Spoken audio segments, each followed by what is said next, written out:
ada persoalannya. Ya, Pak. Bahwa di sana sini malah sudah ketemu persoalannya. Contoh ketika Merak Ya. itu penyeberangan padat, kemudian pengaturan masih ada yang miss sedikit. Nah, saya pikir itu sudah persoalan. Kemudian ketika jalan ke timur nih yang sudah diprediksi macet di beberapa kan. Kemarin-kemarin kan masyarakat juga sudah bagus sih, sesuai himbauan pemerintah mereka mempercepat keberangkatan. Sehingga saya pikir yang mau ke Jawa Tengah, yang mau ke Jawa Timur itu memang cukup banyak, dan sehingga akhirnya jumlah masyarakat yang bergerak bersamaan itu cukup tinggi. Nah, kalau itu tetap terjadi yang sampai prediksinya sampai tanggal 30-an atau bahkan tanggal 1 kita lihat. Tapi kalau kita lihat sore ini rasanya sih sudah lebih lengang dibanding semalam gitu kan. Tapi ya mungkin masih akan meningkat lagi karena toh kegiatan dari kelompok-kelompok masyarakat tertentu tetap berbeda. Ada yang sekarang masih punya kegiatan di Jakarta sehingga mungkin baru agak belakangan baru mereka bisa jalan. Saya pikir kita tinggal nikmati aja semuanya, Pak. Karena pengaturan toh sudah cukup maksimal, semua pihak sudah melakukan. Kami sendiri di Organda tentunya para anggota juga mempersiapkan maksimal, tetap mengutamakan keselamatan meskipun 1-2 kejadian kecil tetap terjadi. Kemudian 2 tetap kita protokol kesehatan kita lakukan agar memang perjalanan bisa tetap aman. Itu kira-kira. Oh ya, perjalanan Pak ya. Progres kan tetap berjalan. Artinya itu menjadi sesuatu yang sudah mandatori gitu ya. Pak. Sudah bagian dari yang harus dilaksanakan, dijalankan.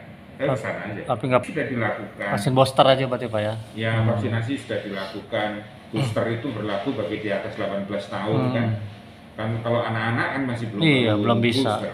Belum bisa diperiksa Pak booster. Tapi kan mereka rata-rata juga sudah vaksin 2 kali. Iya. Sudah 2 kali udah cukup Pak ya. Saya pikir itu sih, sehingga tidak ada sesuatu yang harus kita. Sekarang ini traffic tinggi. Traffic tinggi Pak. Ya, traffic tinggi. Ya, traffic tinggi. Pergerakan ada harapan ke depan. Namun sekali lagi bahwa pada persoalan traffic tinggi itu kan akhirnya kita juga yang di angkutan jalan ini kan juga harus menikmati. Contoh, angkutan logistik kita kan harus diatur kan, sehingga lupa untuk itu yang di atas sumbu 3 dan sebagainya tidak boleh berjalan dan sebagainya. Pada waktu-waktu nanti menjelang berapa waktu yang dianggap padat. Nah, ini kan menjadi sesuatu yang rasa-rasanya mungkin ke depan perlu pengaturan dan penataan lebih baik lagi terhadap posisi angkutan jalan ini secara keseluruhan. Iya Pak. Terakhir harapan ke depannya Pak Sekjen dengan momentum mudik ini Pak. Ya, saya pikir kita gini, mudik itu adalah salah satu konjungtur aja yang kenaikan demand yang tinggi ya, katakan gitu.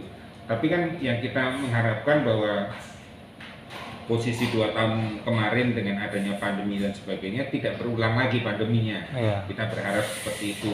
Tidak ada pandemi ataupun kalaupun ada hal-hal yang sifatnya seperti kejadian gangguan yang berpengaruh terhadap gangguan kesehatan itu ada cara mengatasi yang jauh lebih baik dan lebih cepat dan lebih akurat sehingga akhirnya pergerakan masyarakat sendiri tidak cukup terganggu dan tidak harus diatur sedemikian rupa sehingga akhirnya memang seluruh kegiatan ekonomi jadi melambat kan kira-kira gitu.